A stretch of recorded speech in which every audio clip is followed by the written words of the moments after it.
ان الحمد للہ والصلاة والسلام علی رسول اللہ وعلی آلہ واصحابہ ومن تبعہم باحسان الی یوم الدین اما بعد۔ اللہ تعالیٰ کا فضل و کرم ہے کہ الرحیق المختوم کا یہ درس ہمارے ساتھ ہے، اور آج کے اس درس میں ہم لوگ سنیں گے کہ اللہ کے نبی صلی اللہ علیہ وسلم نے مکے کے مہاجرین اور مدینے کے انصار کے بیچ کیسے اللہ کے نبی صلی اللہ علیہ وسلم نے بھائی چارہ کروایا، یعنی ایک دوسرے کو بھائی بھائی بنایا۔ تو اس سلسلے میں کہتے ہیں وعلیکم السلام ورحمۃ اللہ۔ تو کل کے درس میں ہم نے سنا تھا کہ اللہ کے نبی صلی اللہ علیہ وسلم مدینہ پہنچ کر مسجد نبوی تعمیر کرتے ہیں، نہیں، مسجد نبوی تعمیر ہوئی مدینہ پہنچ کر، اور اس طرح کا پہلے ایک جگہ طے کی گئی کہ جہاں لوگ مل سکیں۔ تو مسجد وہ مقام ہے، وہ جگہ ہے جہاں لوگ جمع ہوتے ہیں، میل ملاپ و محبت کا ایک مرکز جو ایک مسجد کی شکل میں تھا۔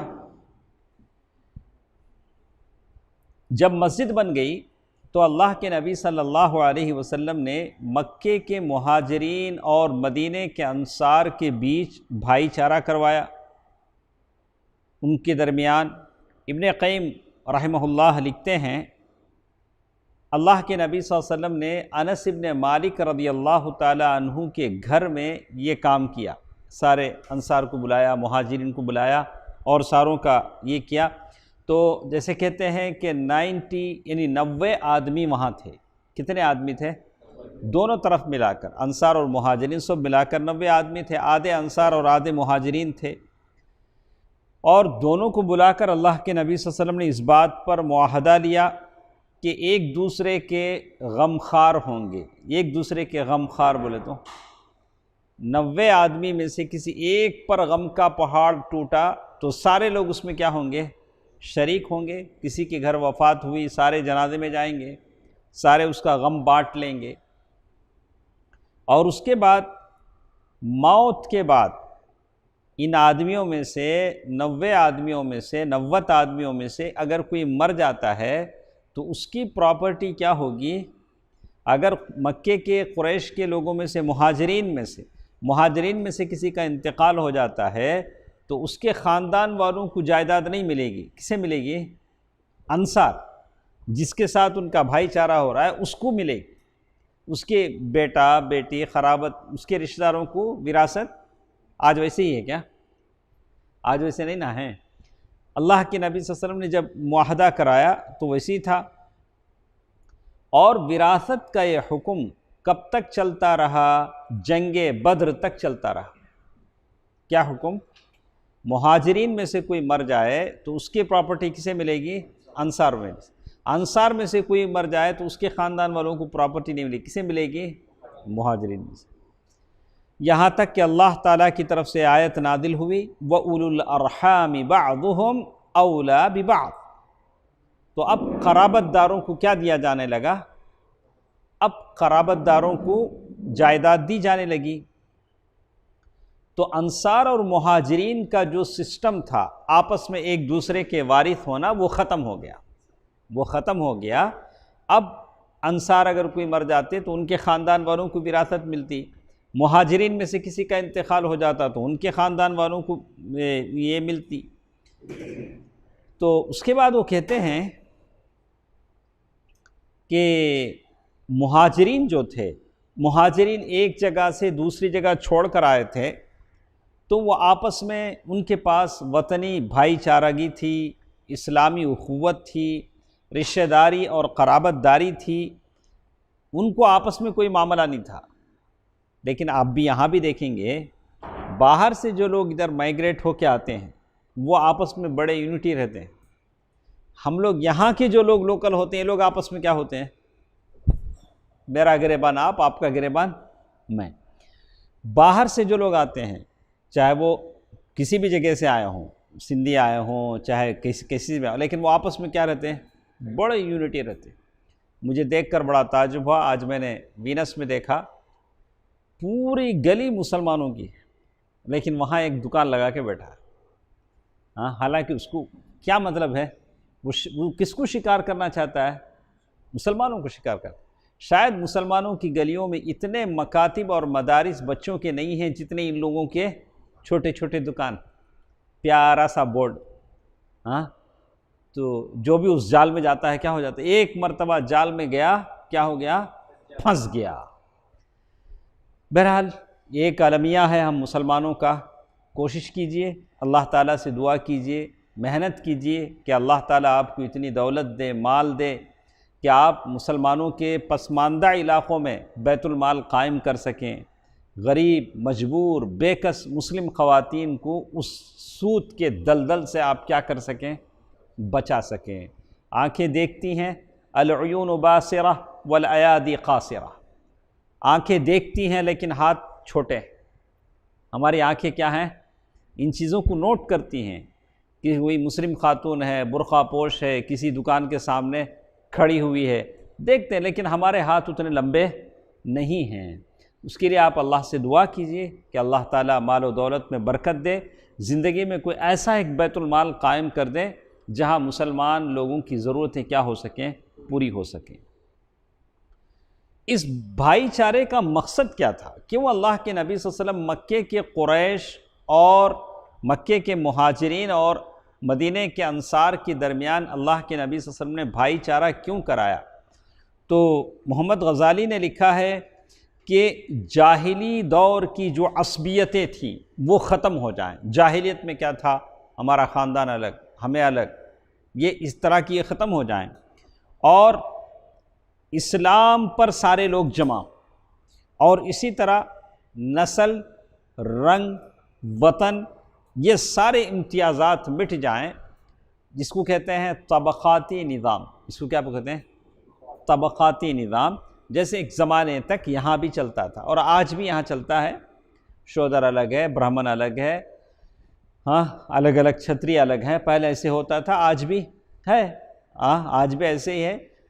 مسلمان تو دور کی بات، خود ہندوؤں میں ایک دوسرے کی ذات میں کیا نہیں کر سکتے ہیں؟ شادیاں نہیں کر سکتے ہیں، قتل و غارت گری ہو جاتی ہے، جان کے لالے پڑ جاتے ہیں، دوڑا دوڑا کے قتل کر دیتے ہیں کہ کسی دوسرے خاندان میں شادی کر لیا۔ تو اللہ کے نبی صلی اللہ علیہ وسلم کے بھائی چارہ کرانے کا مقصد یہ تھا کہ یہ ساری چیزیں کیا ہو جائیں؟ ختم ہو جائیں۔ اور اسی طرح بلندی و پستی کا معیار انسانیت اور تقوی کے علاوہ کچھ نہ ہو۔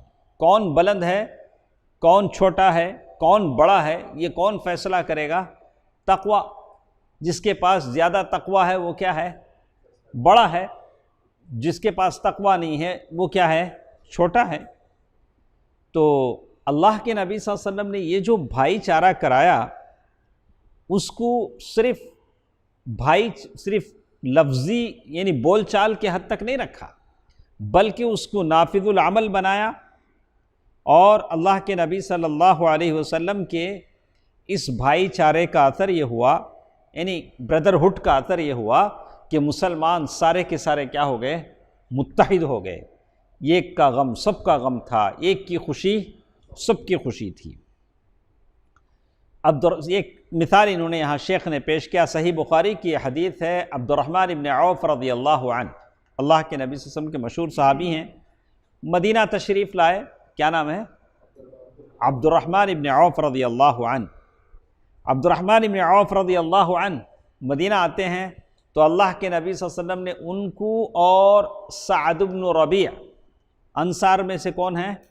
سعد بن ربیع، دونوں کو بھائی بھائی بنایا، بولا کہ یہ دونوں آپ کیا ہیں؟ بھائی بھائی ہیں۔ اس کے بعد سعد بن ربیع رضی اللہ عنہ انصاری صحابی ہیں، وہ عبد الرحمن ابن عوف رضی اللہ تعالیٰ عنہ کے پاس گئے، جا کر کہا کہ دیکھو عبد الرحمن، میں انصار میں سب سے زیادہ مالدار آدمی ہوں۔ کون؟ سعد بن ربیع۔ آپ میرا مال 2 حصوں میں بانٹ کر آدھا لے لیں، آدھا میں لے لوں گا۔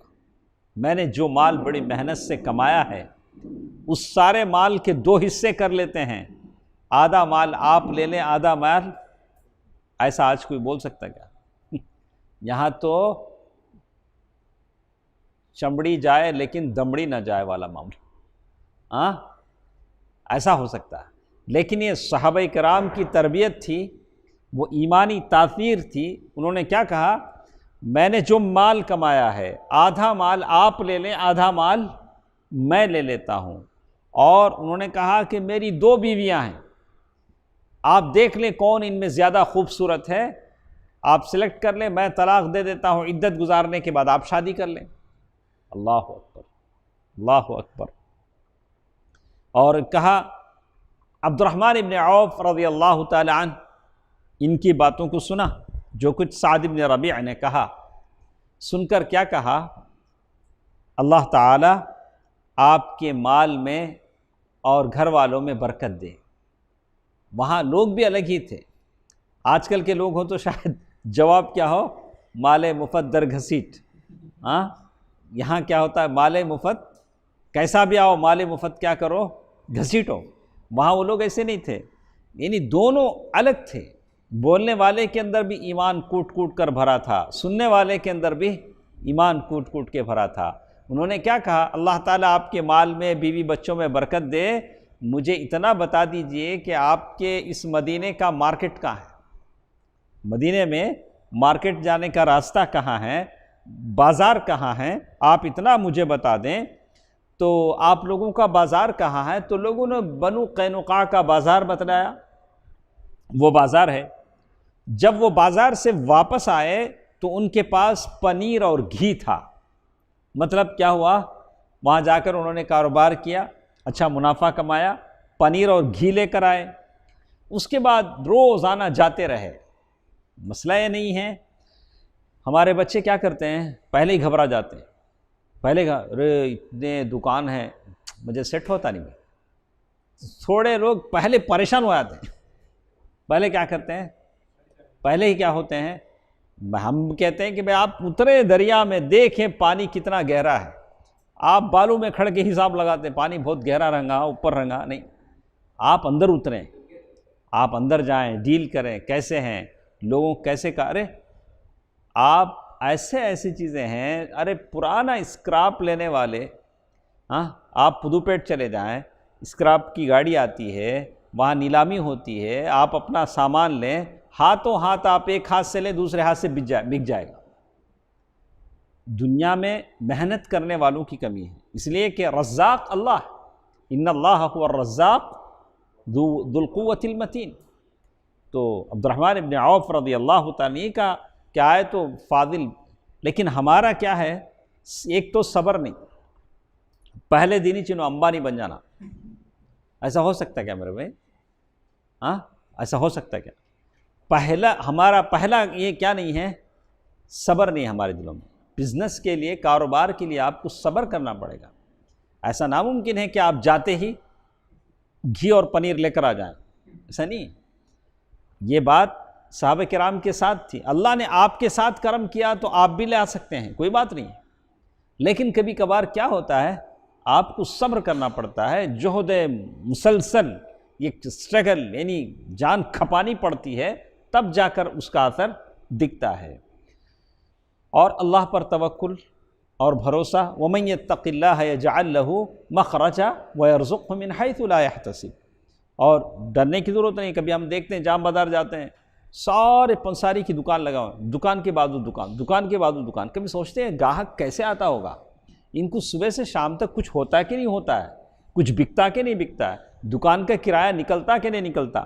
لیکن سالوں سے وہ لوگ جی رہے ہیں کہ نہیں جی رہے ہیں؟ کون جلاتا ہے؟ اللہ سبحانہ و تعالی۔ اللہ سبحانہ و تعالی ہے جو جلاتا ہے۔ برکت عبد الرحمن ابن عوف رضی اللہ عنہ روزانہ آتے جاتے رہے۔ پھر ایک دن آئے تو ان پر زردی کا اثر تھا، کہ زردی کا پیلا رنگ، سندل کا یا اس کا اثر تھا۔ تو لوگ سمجھ گئے کہ ان کی شادی ہو گئی۔ اس زمانے میں شادی نوشاہ، اس کے کپڑے پر کچھ سندل کا رنگ یا لگایا جاتا تھا، جس سے معلوم ہوتا تھا کہ یہ صاحب کیا ہیں؟ نوشاہ ہیں، نوشاہ۔ دلہن ہیں. کہا کہ ہسبینڈ ہنسی بند. کیا بولا؟ اس کی ہنسی کیا ہو گئی؟ بند ہو گئی. بات ایسی نہیں ہے. ہمارے پاس تو قرآن کیا کہتا ہے؟ جعل لکم من انفسکم ازواجا لتسکنوا الیہا وجعل بینکم مودۃ ورحمہ. اگر تمہارے دل کو سکون چاہیے تو کیا کرو؟ شادی کرو. شادی کرو. تو بہرکیف ایک نعمت ہے جو اللہ تعالیٰ دیتا ہے. تو کہتے ہیں عبد الرحمن بن عوف رضی اللہ تعالیٰ عنہ نے مال بھی کمایا، شادی بھی کر لی. شادی بھی کر لی. تو اللہ کے نبی صلی اللہ علیہ وسلم نے دیکھا، پوچھا یہ کیا ہے؟ کیا ہے؟ تو انہوں نے کہا کہ میں نے شادی کر لی. تو معلوم یہ ہوتا ہے کہ حالات جیسے بھی ہوں، مدینہ چھوٹی سی بستی، اللہ کے نبی صلی اللہ علیہ وسلم مدینے میں، لیکن اللہ کے نبی صلی اللہ علیہ وسلم کو نہیں پتہ.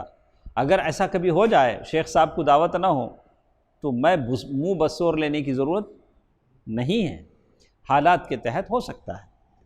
لیکن وہ جو لوگ پیر مرید بناتے ہیں، ان کے تو قصے تو عجیب ہیں. کوئی بیٹی کی شادی کرنا چاہتا ہے تو وہ کیا کرے گا؟ جا کر پیر صاحب سے پوچھے گا میں شادی کرنا چاہتا ہوں، کروں؟ اب خود پیر صاحب فیصلہ کریں گے کہ وہ اپنی بیٹی کس کو دے گا. لیکن یہ ہیں اللہ کے نبی صلی اللہ علیہ وسلم کی ذات. کہتے ہیں پوچھ رہے ہیں کہ کیا آپ نے شادی کر لی؟ بولا کہ ہاں اللہ کے رسول صلی اللہ علیہ وسلم میں نے شادی کر لی. اللہ کے نبی صلی اللہ علیہ وسلم نے فوراً فرمایا کہ عورت کو مہر کتنا دیا؟ کیا کہا؟ عورت کو مہر کتنا دیا؟ تو ہمیشہ یاد رکھیں، زندگی میں جب بھی آپ شادی کریں یا اپنی بچیوں کی شادی کریں، پہلے جو ڈیسائیڈ کرنا ہے کیا ہے؟ مہر. میں اکثر شادیوں میں دیکھتا ہوں ساری باتیں طے ہوتی ہیں، مہر البتہ بہت دیر سے طے ہوتا ہے. مہر پہلے ہونی چاہیے کہ مہر آپ کتنا دے رہے ہیں. عبد الرحمن ابن عوف رضی اللہ تعالیٰ عنہ نے کہا کہ ایک نوات یعنی کھجور کا ایک بیج کے برابر سونا. کھجور کا جو بیج آتا ہے، اب کھجور الگ الگ ہے، سکری الگ ہے، کریمہ کھجور الگ ہے، عجوا کھجور الگ ہے. کھجور جتنا بڑا ہوتا ہے اس کا بیج بھی اتنا بڑا ہوتا ہے. لیکن 1.25 تولہ سونا مطلب 6 گرام یا 5 گرام اس طرح کا سونا انہوں نے اللہ کے نبی صلی اللہ علیہ وسلم نے دیا. کبھی اس زمانے میں اللہ کے نبی صلی اللہ علیہ وسلم سے یہ بھی روایت کہا، کیا جی تمہارے پاس سونے کا پہاڑ ہے کیا؟ وہاں سے کھود کے لائے کیا؟ تو مطلب مہر ایسی چیز ہے جس کی کوئی قید نہیں، آدمی جتنا چاہے دے سکتا ہے، اس کی کوئی پابندی نہیں ہے. تو کہتے ہیں اللہ کے نبی صلی اللہ علیہ وسلم نے اپنی بیویوں کو مہر دیا.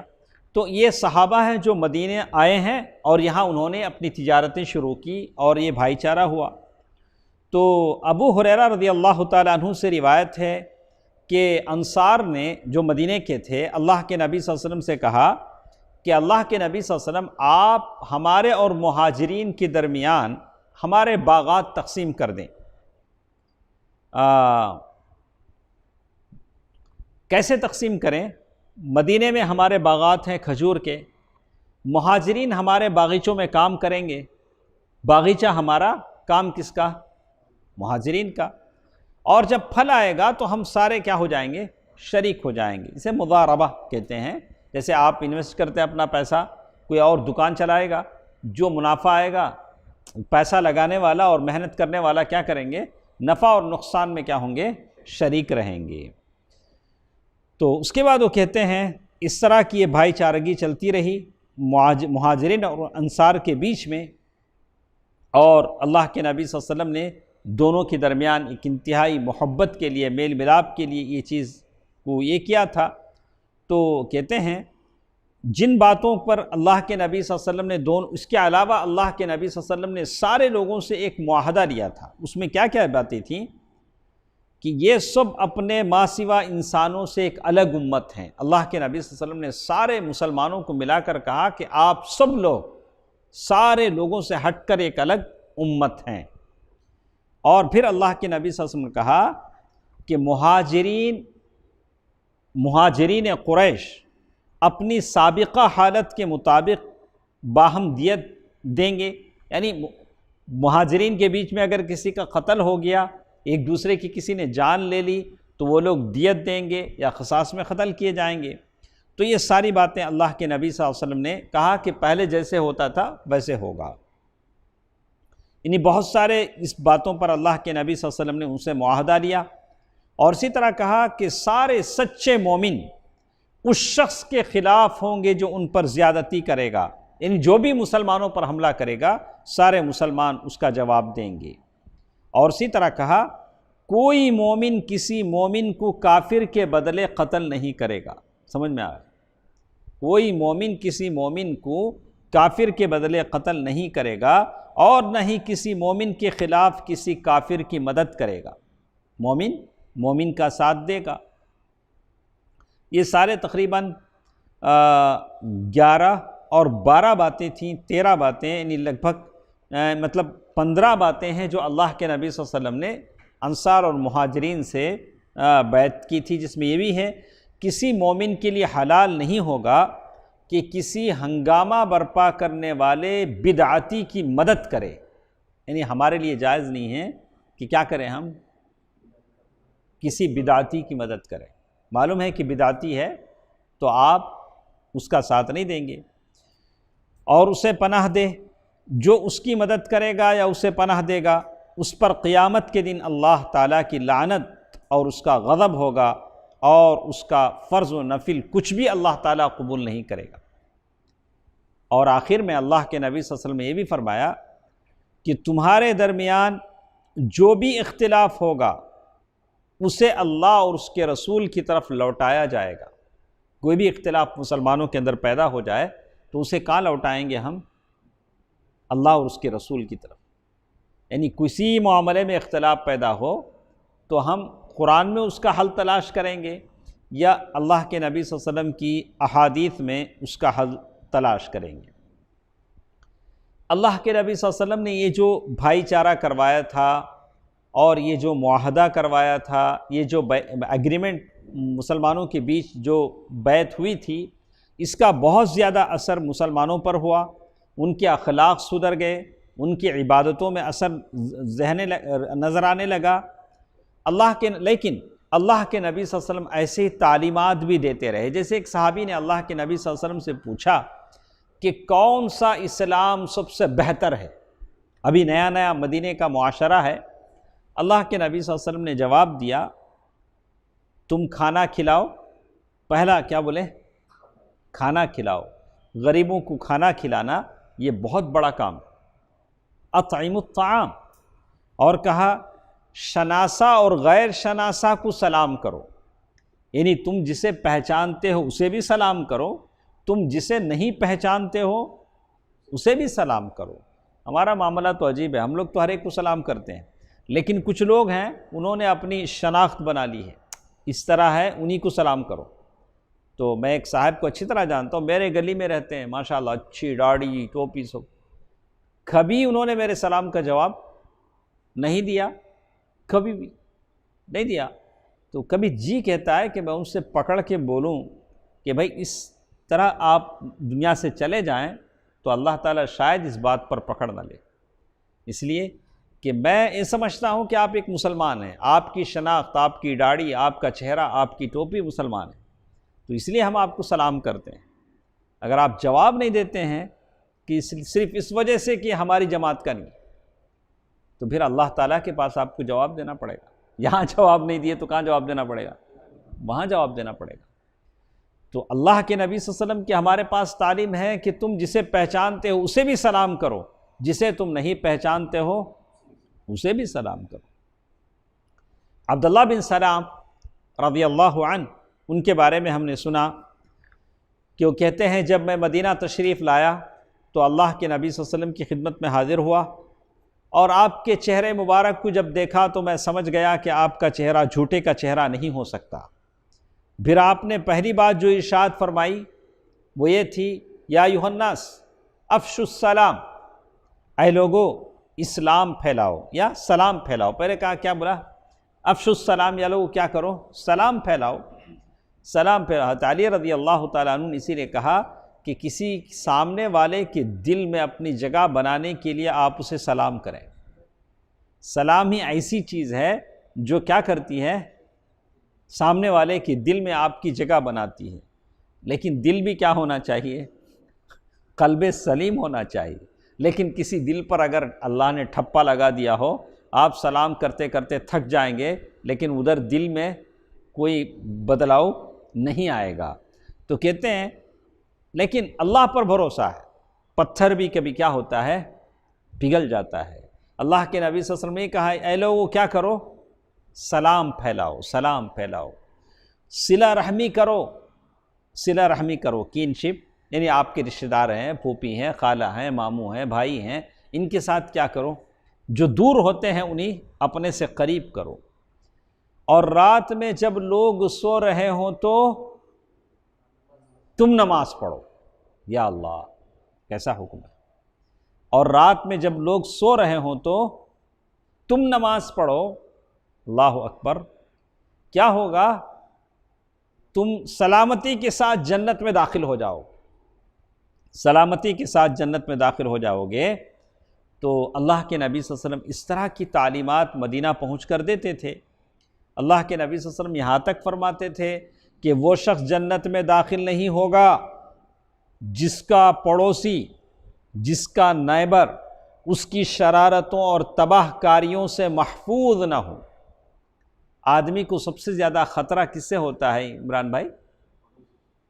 پڑوسی سے۔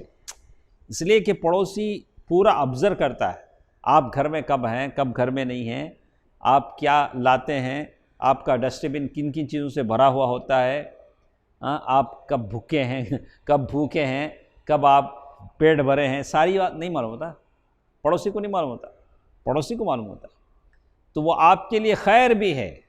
آپ پر کوئی مصیبت آ پڑتی ہے تو فوراً اگر وہ اچھا ہے تو سب سے پہلے کیا آتا ہے مدد کے لیے؟ وہی آتا ہے۔ اسی لیے اللہ کے نبی صلی اللہ علیہ وسلم نے پڑوسی کے ساتھ حسن سلوک کی تاکید کی۔ تو اسی لیے جبریل امین کے بارے میں کہا کہ مجھے تو لگتا تھا کہ کہیں میری جائیداد کا اسے وارث نہ بنا دیں، پڑوسی کے بارے میں۔ تو کہتے ہیں اسی طرح اللہ کے نبی صلی اللہ علیہ وسلم فرماتے تھے کہ مسلمان وہ ہے جس کی زبان اور ہاتھ سے دوسرے مسلمان کیا رہیں؟ محفوظ رہیں۔ اللہ میں ہمارے سارے نوجوانوں سے کہوں گا کہ اپنی زبان کی حفاظت کریں۔ ہم لوگ اچھے ہیں، نمازی ہیں، ہم لوگ ماشاءاللہ اللہ تعالیٰ سے ڈرتے بھی ہیں، لیکن ہماری زبان ایسی ہے جو کبھی ہماری کیا ہو جاتی ہے؟ پھسل جاتی ہے۔ زبان کی حفاظت بہت بڑی چیز ہے۔ اللہ کے نبی صلی اللہ علیہ وسلم نے اسی لیے فرمایا تم میں سے کوئی شخص ہرگز اس وقت تک مومن نہیں ہو سکتا جب تک کہ اپنے بھائی کے لیے وہی پسند نہ کرے جو اپنے لیے پسند کرتا ہے۔ آپ اپنے لیے جو پسند کرتے ہیں وہ اپنے بھائی کے لیے پسند کریں۔ اور اسی طرح اللہ کے نبی صلی اللہ علیہ وسلم نے یہ فرمایا کہ سارے مومنین ایک آدمی کی طرح ہیں، کالجسد الواحد، سارے مومن کیا ہیں؟ ایک جسم کی طرح، اذا اشتکى منہ عضو تداعى له سائر جسدہ، سارے مومن ایک جسم کی طرح ہیں۔ اگر جسم کی اس کی آنکھ میں اگر تکلیف ہو تو سارے جسم کو تکلیف محسوس ہوتی ہے، اور اگر سر میں تکلیف ہو تو سارے جسم کو تکلیف محسوس ہوتی ہے۔ ہمارے ایک بھائی کو تکلیف ہوتی ہے تو ہم سارے کیا کریں؟ تکلیف محسوس کریں۔ اسی لیے دنیا کے کسی کونے میں کسی ایک مسلمان کو اگر تکلیف ہوتی ہے تو ہم سارے مسلمان تڑپ اٹھتے ہیں۔ لوگ کہتے ہیں کہ ارے کہاں کا واقعہ ہے، آپ کو کیا ہوتا ہے؟ ارے وہ ہمارا مسلمان بھائی ہے، وہ ہمارا کلمہ گو مسلمان بھائی ہے، وہ ہماری طرح نماز پڑھتا تھا، وہ ہماری طرح کلمہ پڑھتا تھا، ہماری طرح اس کی شب و روز گزرتے تھے۔ وہ ایمانی اخوت ہے، ایمانی بھائی چارہ ہے، جس کی وجہ سے ہمارے دل میں درد اٹھتا ہے، ہم ہمدردی کا اظہار کرتے ہیں۔ اللہ کے نبی صلی اللہ علیہ وسلم فرماتے ہیں مومن کے لیے ایک عمارت کی طرح ہے جس کا بعض حصہ بعض کو قوت پہنچاتا ہے۔ ایک دیوار ہے، دیوار آپس میں جڑی ہوئی ہے، اس کی اینٹیں آپس میں کیا ہیں؟ مضبوط ہیں۔ ویسے ہم لوگ مومن کیا ہیں؟ باقی اگر اس کو ہم سمجھ جائیں شاید ہم میں سے کوئی غربت اور افلاس کا شکار ہو۔ ایک بھائی کے اندر اگر کہیں محتاجی آتی ہے تو اگر ہم سارے مل کر اگر اس کا ساتھ دیں تو شاید ہمارے بیچ میں کوئی ایسا نہیں ہوگا جس کو اپنی ضرورتوں کے لیے کسی اور کے پاس جانا پڑے۔ اللہ کے نبی صلی اللہ علیہ وسلم فرمایا آپس میں بغض نہ رکھو، آپس میں کیا نہ رکھو؟ بغض بولے تو دلوں میں کدورت، کینہ کپٹ، دشمنی، مجھے ان سے ہوتا نہیں کہتے، کئی کو ہوتا نہیں با، کیا رفیق بھائی، مجھے ان کو کیا نہیں ہوتا کہتے، جمتا نہیں کہتے، کیا انہوں سننے کے تمہیں چاندی کے، کئی کو نہیں جمتا با، ارے مسلمان ہیں، انہوں مسلمان ہیں، جماؤ، جمے گا تو جمے گا، لیکن اگر نہیں جمے گا تو ختم کر دیے جاؤ گے۔ ایک ہو جائیں تو بن سکتے ہیں خورشید مبیں، ورنہ ان بکھرے ہوئے ستاروں سے کیا بات بنے۔ اگر ایک ہو جائیں تو سورج بن سکتا ہے، ورنہ ستارے الگ الگ ہیں، لیکن سورج کی روشنی لا نہیں سکتے۔ ایک ہو جائے تو بن سکتے ہیں خورشید مبین، خورشید کہتے ہیں، ورنہ ان بکھرے ہوئے ستاروں سے کیا بات بنے۔ تو مطلب یہی ہے کہ اپنے آپ میں ایک جہتی اور محبت، میل ملاپ، الفت و محبت پیدا کرنی ہے۔ اللہ کے نبی صلی اللہ علیہ وسلم یہ بات کہی، باہم حسد نہ کرو، کیا نہیں کرو، حسد نہ کرو، حسد جلسی، حسد جلنا، یہ نہیں کرو۔ ہوتا ہے، آپ رشک کر سکتے ہیں۔ میں نے عمران بھائی کو دیکھا، ماشاءاللہ کتنے اچھے، اللہ مجھے بھی ایسا دے، میں بھی۔ عمران بھائی اٹھا کے 100 روپے خیرات کر دیے، رفیق بھائی بھی جب کرتے رہتے، تو میں کہوں کہ اللہ مجھے بھی دے، میں بھی کیا کروں گا، میں بھی دوں گا۔ آپ ایسا بول سکتے ہیں، تو آپ ایسا نہیں بول سکتے یا اللہ مجھے نہیں دیا تو ان کو کئی کو دیا، یا اللہ مجھے نہیں تو ان کو بھی نہیں، ایسا نہیں ہوگا۔ آپ اللہ سے دعا کریں، یا اللہ ان کو دیا ہے تو کیا کر، مجھے بھی دے، میں بھی دوں گا، میں بھی اللہ تیرے راستے میں خرچ کروں گا۔ تو اللہ کے نبی صلی اللہ علیہ وسلم نے کہا، ایک دوسرے سے پیٹھ نہ پھیرو، ایک دوسرے سے کیا نہ کرو، لا تباغضوا ولا تحاسدوا ولا تدابروا، ایک دوسرے سے پیٹھ مت پھیرو۔ سہیل بھائی ادھر آ رہے ہیں، انہوں ایسا بول کو چلے گئے، پیٹھ پھیرتے معلوم، ایسا پلٹاتے منڈی جیسے اسپرنگ لگا ادھر، ایسے لوگ پلٹاتے ہیں۔ سبحان اللہ، سبحان اللہ۔ یہ تو صدقہ ہے۔ ان تلقى اخاك بوجه، آپ اپنے بھائی سے ہنستے ہوئے چہرے کے ساتھ ملیں۔ کسی بھائی کے چہرے پر آپ کی وجہ سے مسکراہٹ آ جائے، یہ صدقہ ہے، کتنی بڑی نیکی ہے۔ آدمی منہ پھیر کر چلا جائے۔ اور اللہ کے بندو، بھائی بھائی بن کر رہو۔ کسی مسلمان کے لیے حلال نہیں کہ اپنے بھائی کو 3 دن سے اوپر چھوڑے، یعنی ہرگز جائز نہیں ہے کہ 3 دن سے زیادہ اپنے مسلمان بھائی سے تعلقات کو کیا کریں، ختم کر لیں۔ آپ کیا کریں، ان سے ریزیوم کریں، تعلقات کو جڑا لیں، 3 دن سے زیادہ نہیں۔ اور اللہ کے نبی صلی اللہ علیہ وسلم نے یہ بھی فرمایا کہ مسلمان کا بھائی ہے، نہ اس پر ظلم کرے، نہ اسے دشمن کے حوالے کرے۔ اللہ اکبر، نہ اسے دشمن کے حوالے کرے۔ کبھی ایسا ہوتا ہے کہ خود تو نقصان نہیں پہنچاتا، لیکن کسی ایسے اس میں پھنسا دیتا ہے کہ دشمنوں کے حوالے کر دیتا ہے۔ اور اسی لیے اللہ کے نبی صلی اللہ علیہ وسلم نے فرمایا کہ جو شخص اپنے بھائی کی ضرورت پورا کرے گا، اللہ تعالیٰ اس کی ضرورت پورا کرے گا۔ آپ کسی بھائی کی ضرورت پوری کرتے ہیں، اللہ تعالیٰ آپ کی ضرورت پوری کرے گا۔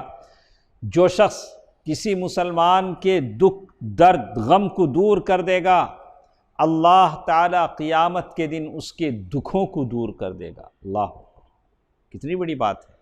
کوشش کیجئے کہ آج مسلمانوں میں، آج کے حالات میں بہت سارے ہیں دکھی لوگ ہیں، وہ آپ کے توجہ کی مستحق ہیں۔ ان پر توجہ دیجئے، ان کے دکھ درد میں ان کے ساتھی بنیے، اللہ تعالیٰ سے انعام پائیے۔ اور جو شخص من ستر مسلمن، جو شخص کسی مسلمان کی پردہ پوشی کرے گا، اللہ تعالیٰ قیامت کے دن اس کی پردہ پوشی کرے گا۔ تو اس کا یہ مطلب یہ کہ جو کوئی بھی غلطی کرے اسے کیا کرنا، چھپا ڈالنا نہیں، بولنا نہیں۔ تو ایسے تو سامنے والے کو ہمت آ جائے گی، بولا کہ جب سارے عیب چھپتے ہیں تو وہ کیا کرے گا۔ اور بھی ایک تو آپ اصلاح کی فکر کریں، آپ اسے سمجھائیں کہ بھائی آپ غلطی کر رہے ہیں، یہ غلطی آپ سے ہو رہی ہے، آپ توبہ کر لیں، تائب ہو جائیں۔ لیکن کوئی متمرد ہے، اڑا ہوا ہے اپنی غلطی پر، شرابی ہے، العیاذ باللہ، معصیتوں میں ہے، تو آپ لوگوں کو خبردار کریں، بتائیں کہ وہ اس کے اندر یہ ہے۔ پہلے آپ اصلاح کی کوشش کریں، لیکن اگر اس کا اثر دوسروں پر حاوی ہو سکتا ہے تو آپ بتانا چاہیے۔ دیکھتے ہیں اور فرماتے ہیں اللہ کی یہاں تک کہا تم لوگ زمین والوں پر مہربانی کرو، تم پر آسمان والا مہربانی کرے گا۔ اللہ کے نبی صلی اللہ علیہ وسلم کی یہ ساری باتیں تھیں اس نئے معاشرے اور نئے سوسائٹی کے لیے۔ اور آگے اللہ کے نبی صلی اللہ علیہ وسلم نے کیا اچھی بات کہی، دیکھیے، وہ شخص مومن نہیں، کیا عمران بھائی، وہ شخص مومن نہیں جو خود پیٹ بھر کھا لے۔ کبھی لوگوں کو پیٹ بھر کھا کے پھر ہاضمولہ کھانا پڑتا ہے، نہیں، وہ شخص مومن نہیں جو پیٹ بھر کھا لے، اس کے بازو میں رہنے والا پڑوسی بھوکا ہو۔ ہاں، آپ کے آس پاس کے لوگ تڑپ رہے ہوں، ایک وقت کا کھانا کھا کے جیتے ہوں، ہم لوگ کھانا ہضم کیسے کریں اس چکر میں ہوں، کبھی دوڑ لگا رہے ہوں، کبھی اوپر سے نیچے، نیچے سے اوپر۔ تو کہا کہ ایسا شخص کیا نہیں ہے، مومن نہیں۔ تو یہ بڑی ذمہ داری کی بات ہے جو آپ جیسے باشعور لوگوں پر عائد ہوتی ہے، کہ آپ نے سنا ہوگا کہ ایسا بھی ہم لوگوں نے گزشتہ چند مہینوں کے تعلق سے پڑھا کہ بھوک کی وجہ سے مسلمان خاتون کا انتقال ہو گیا نا، یو پی میں کسی اسٹیم نے پڑھا تھا کہ صرف بھوک کی وجہ سے اس عورت کا کیا ہوا، انتقال ہوا۔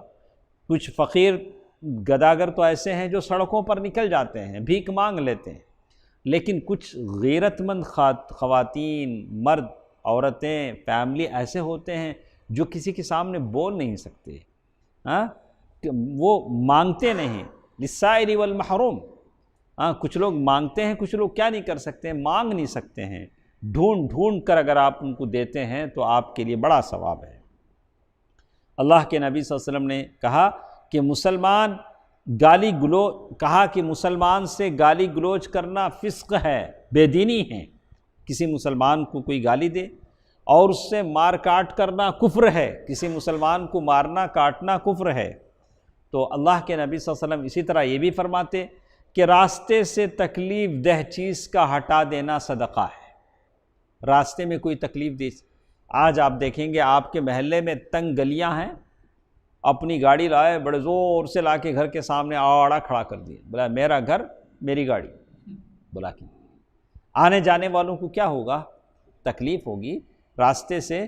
اس سے آنے جانے والوں کو اگر تکلیف ہوتی ہے تو آپ اسے کیا کریں، سائٹ کر لیں، یا گھر کا سارا کچرا، ابھی تو کچرے کا بہت سارا بندوبست ہو رہا ہے، روزانہ گاڑی آ رہی ہے، آپ کی نیند اچٹ جا رہی ہے گاڑی کے گانوں سے، آپ کو بار بار پریشان کیا جا رہا ہے کہ آپ اٹھ کے اپنا کچرا لا کر کیا کریں، ڈالیں۔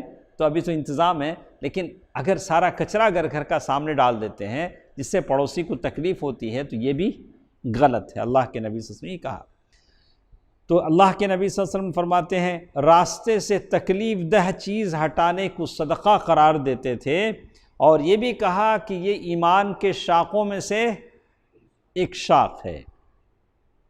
اسی طرح اللہ کے نبی صلی اللہ علیہ وسلم نے صدقہ و خیرات کی ترغیب دلائی، لوگوں سے کہا کہ آپ صدقہ و خیرات کریں۔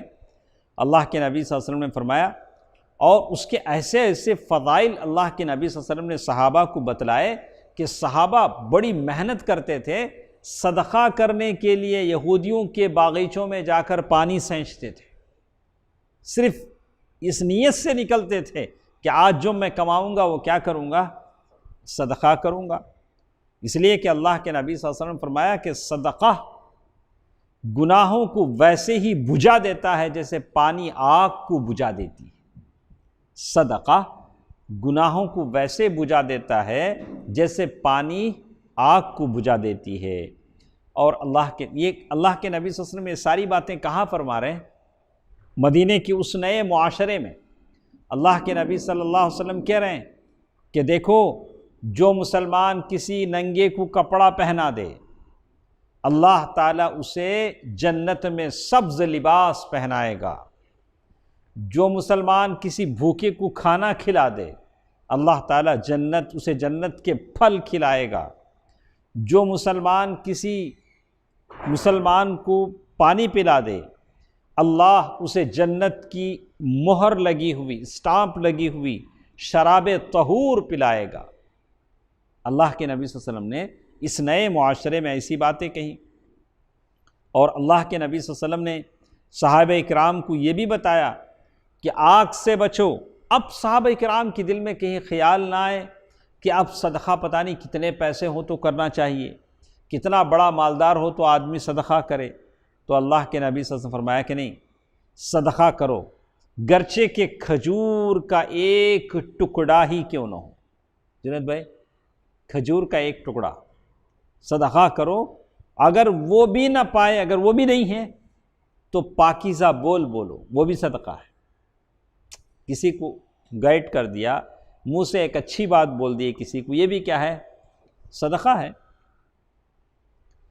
ایک طرف اللہ کے نبی صلی اللہ علیہ وسلم نے لوگوں کو صدقے کا حکم دیا، یہ آج ہمارے پاس بہت ضروری چیز ہے کہ ہم دوسری قوموں میں لنگڑوں، اپاہجوں، اندھوں کو دیکھتے ہیں جو ادر کمیونٹیز کے ہیں۔ پہلے زمانے میں اسٹڈی بوت کا زمانہ تھا، اندھا لنگڑا اسٹڈی بوت لگا کے جی لیتا تھا، یا اپاہج آدمی ہے کچھ نہ کچھ کام کر لیتا تھا۔ ابھی آپ دیکھیں گے، مجھے بڑا تعجب ہوتا ہے، آپ جمالیہ سے آ کر بنی مل کا جو یہ وہاں سے جب ٹرن لیں گے، جمالیہ سے آ کر پیٹرول بنک سے ٹرن لیں گے تو وہاں ایک آدمی بیلٹ بیچتا ہے، نہیں وہ کیسا ہے عمران بھائی؟ اس کا پاؤں نہیں ہے، پاؤں شاید نہیں ہے، اتنے پاؤں ہیں۔ ہاں، وہ سڑک کے کنارے بیٹھ کے کیا کرتا ہے؟ میں ایسی چیزیں دیکھتا ہوں، آپ بھی دیکھیں۔ اللہ تعالیٰ نے کہا کہ یہ اللہ کی نشانیاں ہیں، جس کو دیکھ کر ہم کیا کریں؟ عبرت حاصل کریں۔ تو وہ محنت کرتا ہے، اگر وہی مسلمان ہے تو لیٹر تو مل جاتا ہے، کہیں سے لیٹر لے لے گا اور مسجدوں میں کیا کرے گا؟ چندوں کی شکل میں شروع کر دے گا۔ اسی طرح کچھ لوگ ہیں جو اسلام لاتے ہیں، پھر مسجدوں میں کیا کرنا شروع کرتے ہیں؟ چندہ شروع کر دیتے ہیں۔ اللہ کے نبی صلی اللہ علیہ وسلم نے ایک طرف لوگوں کو صدقے کی طرف ابھارا، دوسری طرف یہ بھی کہا کہ بلا ضرورت کیا نہیں کرو؟ لوگوں سے کیا نہیں کرو؟ سوال نہیں کرو، لوگوں سے سوال نہیں کرو۔ مانگنے سے پرہیز کی تاکید کی، صبر و قناعت کی فضیلتیں بنائی، اور کہا کہ بغیر ضرورت کے اگر کوئی سوال کرتا ہے تو قیامت میں وہ ایسے آئے گا کہ اس کے چہرے سے سارا گوشت ختم ہو جائے گا، صرف ہڈیاں رہیں گی۔ کیا ہوگا؟ صرف ہڈیاں رہیں گی، اور اس کے سارے زخم اس کے چہرے پر آئیں گے۔ لیکن سوال کرنے کے لیے کچھ باتیں بتائے گی، کوئی قرض میں پھنس جائے، کسی دوسرے کے قرض کو اپنے ذمہ لے لے، یا بالکل آدمی لاس میں آ جائے، جسے کیا بولتے ہیں؟ IP، یعنی ایک آدمی جس کا پورا کاروبار تہس نہس ہو گیا، یعنی کپڑوں کے ساتھ وہ بچ گیا، اس کے پاس کچھ نہیں، تو ایسا آدمی کیا ہے؟ سوال کر سکتا ہے، سوال کر سکتا ہے۔ تو انشاءاللہ اسی سے جڑی کچھ باتیں اور ہمارے ساتھ ہیں، کل کے درس میں ہم سنیں گے۔ اللہ تعالیٰ بہتر بات سننے اور عمل کرنے کی توفیق دے۔ اللہ تعالیٰ یہ پیاری پیاری باتیں ہیں، اللہ کے نبی صلی اللہ علیہ وسلم کی تعلیمات ہیں، اس پر عمل کرنے کی توفیق دے۔ خاص کر اللہ تعالیٰ سے دعا کیجئے کہ اللہ تعالیٰ آپ کو مجھے لوگوں کی مدد کرنے والا بنائے، اللہ تعالیٰ ہم کو مستغنی کر دے، اللہ تعالیٰ صرف اس کے دربار کا محتاج ہم تمام کو بنائے، آمین۔ والسلام علیکم ورحمۃ اللہ وبرکاتہ۔